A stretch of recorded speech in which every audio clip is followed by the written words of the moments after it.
Hello, everyone. This is Vivian. On behalf of the InfoNet staff, welcome to our virtual classroom experience entitled Need Resources and Support?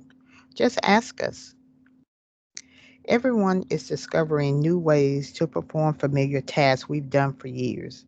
In the library, our methods to deliver information has been evolving for years. We now have more electronic resources than print. So instead of providing my traditional email reminder before the semester, I'm providing a visual reminder that we serve as your support unit. Now, from the college's public homepage, we have several access points. There's an option for library at the top. You have the Southwest A to Z listing. We're on the academics page. And of course, everyone is familiar with the direct URL, which is www.southwest.tn.edu, and simply append this with forward slash and library.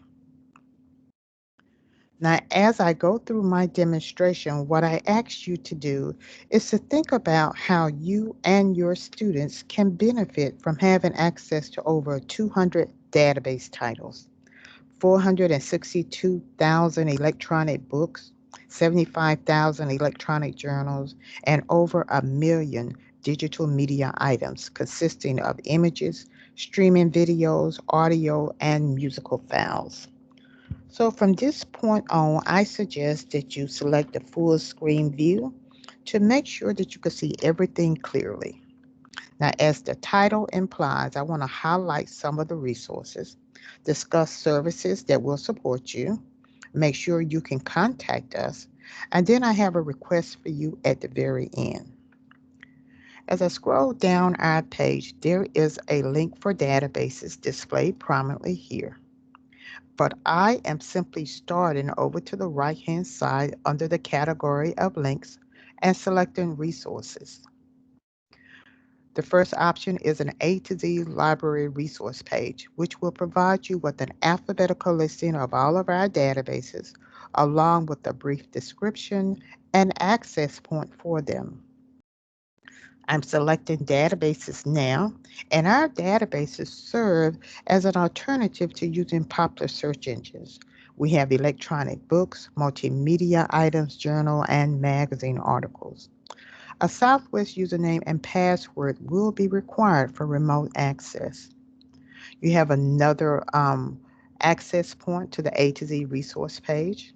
There's also a link for quick searches. Quick searches are documents created by the librarians that are subject specific.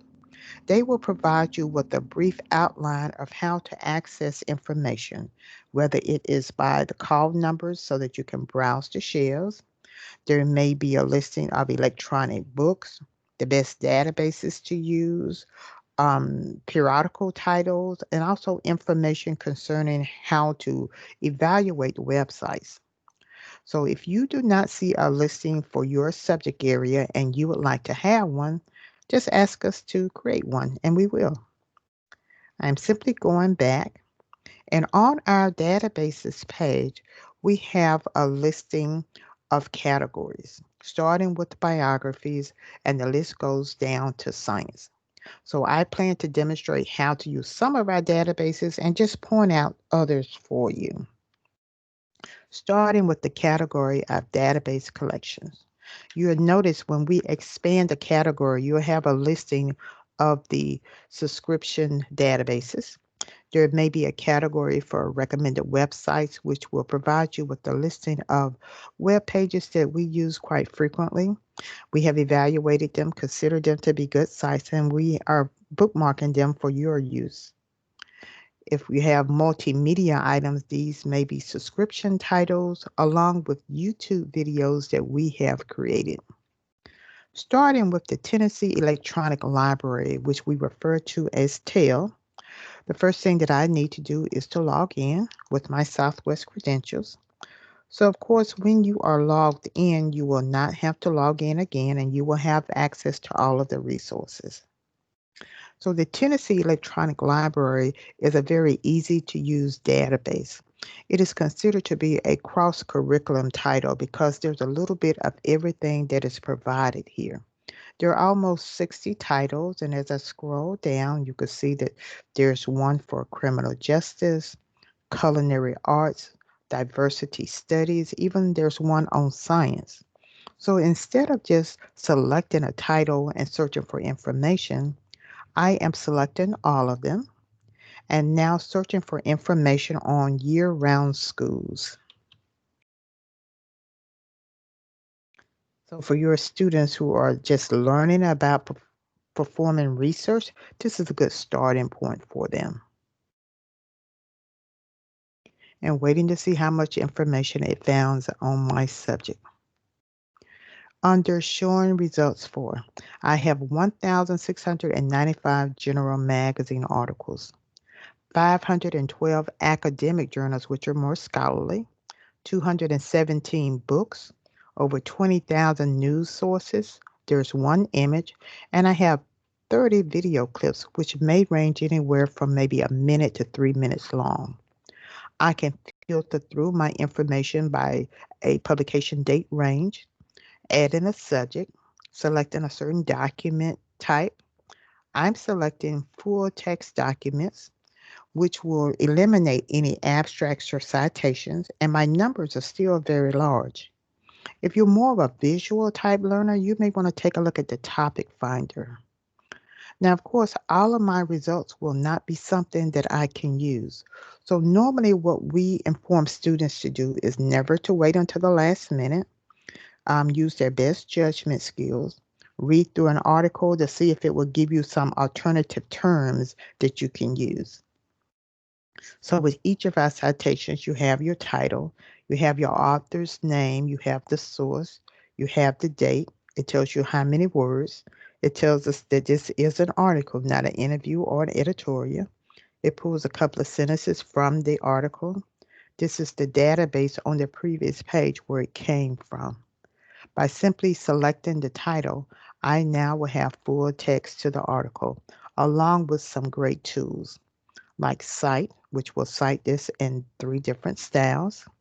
If you have a Gmail account, you can sign in and you can always send your information to your Google Drive. Using your Southwest credentials, you can send it to the Microsoft OneDrive. We have the ability as a faculty member to get the permanent link, which you can embed this in your courses. There's an electronic highlighter. You have access to back issues of your sources here. There's a translate tool. You can increase or decrease the font size. You can listen to this. So for our ESL students, this may be important to them. Another way you can send information to your Google Drive, send information to your Microsoft OneDrive. You have an email option, and then you have the ability to download your information to a USB drive. There are more articles like this over to the side, and then you have some related subject headings that can be used. And as I stated, this will provide you with the full text information. So this is the Tennessee Electronic Library. My next category will be education. Under the databases, I'm selecting college, Gale, and context. So of course, a student can easily perform a search. The topics of interest will change on a monthly basis. As I scroll down, you'll see we have an option that says Browse Topics. There's 977 topics. I am selecting social issues, which have 125 topics. And from this list, I am selecting employment and unemployment. It starts with an overview on my topic page. So if I select Read More, it provides me with the full text. Now, kind of intertwined throughout this full text, you'll find that there may be some critical thinking questions that you can pose to your students. It may even be some problem-solving scenarios that are provided also. So this provides you with alternative ways to introduce the information to your students. This also can be embedded directly into your courses. As I go back to the previous page, not only do you have the overview, but on this page, it shows that we have featured content. You have academic journals, critical essays. If your students are now learning about primary and secondary sources, it identifies the primary ones. We have video clips, reference books, even magazines are provided. Full text information available to your students just on this topic. I am now going back to the databases page. Under education, again, I just want to point out that under recommended websites, we have a listing for the directory of open access books, along with open educational resources. And there will be more information forthcoming concerning the library's involvement with OERs. The next category will be electronic books. So with the libraries being closed, you would think that our use of ebooks would have increased. Unfortunately, not that much. So our two larger collections would be Net Library and ProQuest eBook Central. Net Library has about 269,000 books. ProQuest Central has about 179,000. Credo Reference and Gale eBooks will provide you with a collection of reference ebooks. I want to demonstrate Net Library. So when the page loads, of course, you can easily browse by a category, and fiction is a category that is provided for you. I would like to search for U.S. history books in this collection to see what we have.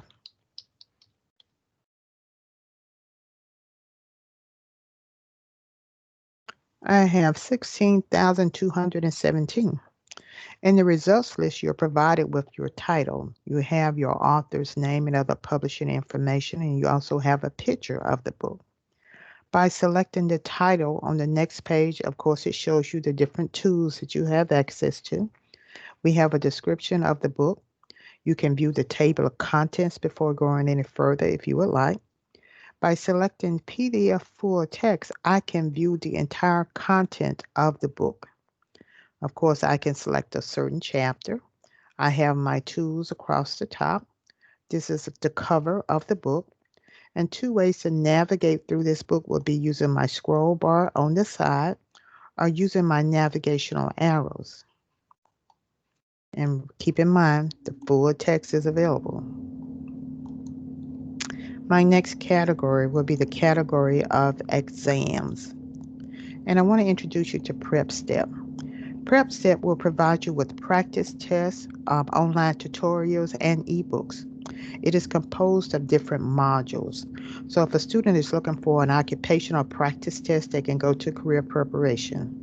The College Success Skills will provide you with tools to help your students learn how to take good notes, how to prepare for exams, so on.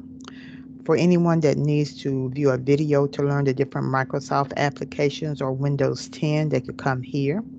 But if there are math instructors who have students who are not really moving as swiftly as you would like for them to, and they need some work outside of the classroom,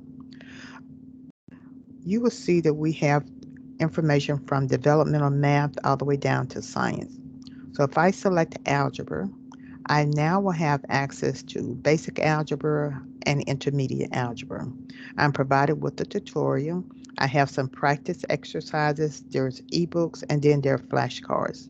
Now, of course, this module is also listed up under the category of mathematics along with other resources. But these are self-paced, which would allow the students to kind of work on their own, and they can easily see their improvements. In order to access and use this, they will need to create their own account. Closing this out, under humanities, social sciences, and under multimedia, we have a very large music database. And what we've done is pulled out the various collections to make the information and musical scores easier for the music instructors to locate. So there's one for just American music. There's one for classical music. There's one for jazz music, which I'm selecting now. So instructors have the ability to create their own playlist and embed this playlist into their courses for their students. So with the jazz music library, 65,778 albums, which has over 901,000 musical tracks available. So I do hope that the music instructors will start using that collection. Let's see, now going to medicine and health. As you can see, we got a long listing of databases, and under multimedia, I'm selecting films on demand, allied health videos. So these are videos that your students can watch from this particular database. You can even embed these into your courses if you would like. Students will just simply select the title, which will cue the video up for them. They will also have access to the full transcript. Now, if you would like to embed some of these into your courses, we just need to provide you with the proxy prefix so the students won't have any problems accessing them from home. Okay, my next category will be multimedia. These are the general collections. So the Master Academic Collection has about 43,000 streaming videos. Academic Video Online Premiere has about 79,000 videos. We have this Music and Dance Online collection, which is where those individual collections of music online were pulled from. And you would be surprised if you just simply perform a search for Memphis to see what actually appears. We have our image database here. When it comes to movies, we have featured films for education along with the Swank Digital Campus. The R&B Digital Audio Collection has a collection of audio books that you can listen to. Under periodicals, I am selecting online journals because remember we have about 75,000 journals. So first I'm selecting journals only. I am looking for health titles.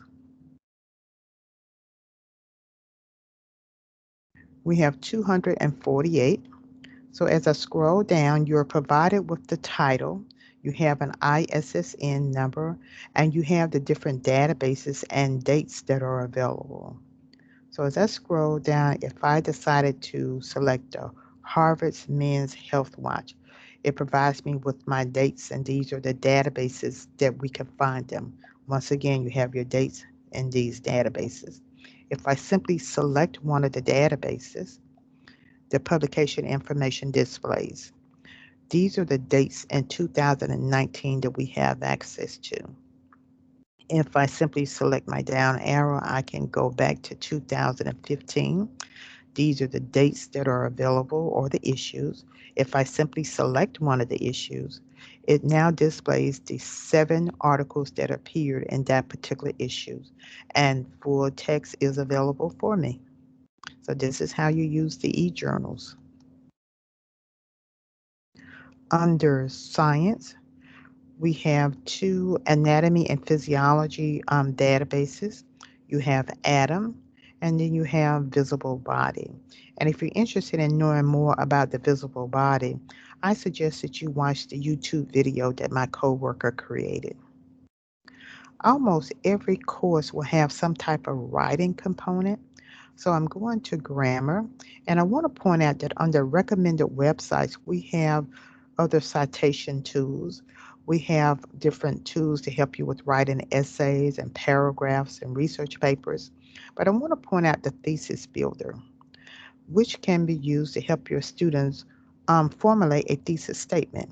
They simply have to answer these questions, select build a thesis, and based upon what they have placed here, it will give them a suggested thesis statement.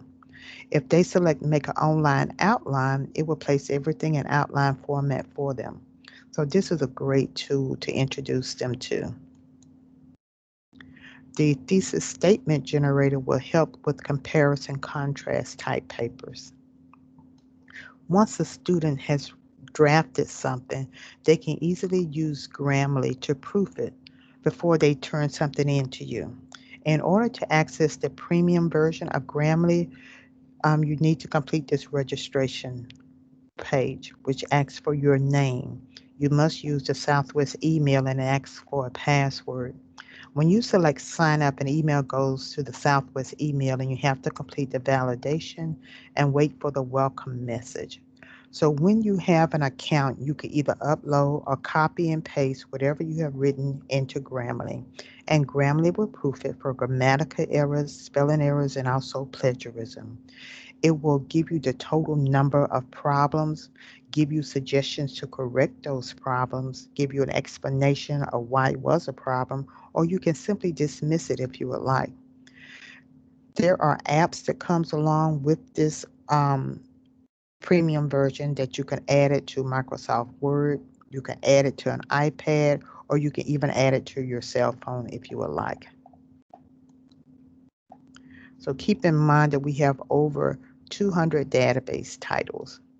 As I go back now, you may also want to review the periodicals page, which basically will let you know what print periodicals we actually have.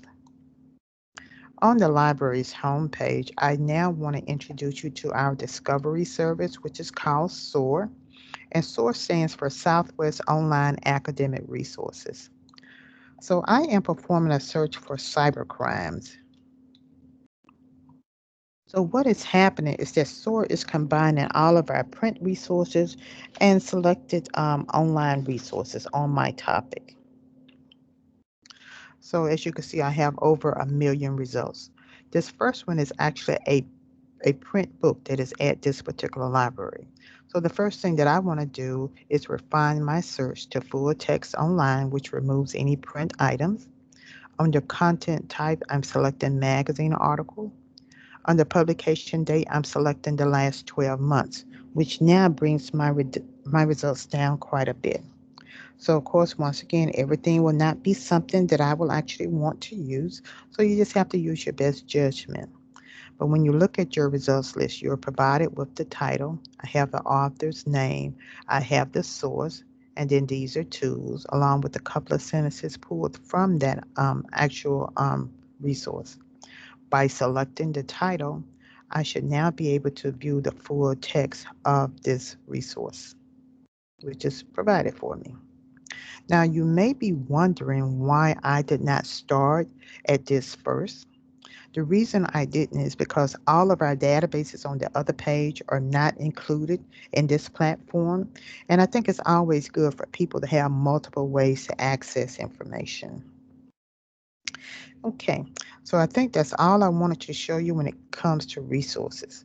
With the support side of my discussion, that concerns our services. So once again, under links, I'm selecting library services, and now I'm going to faculty services.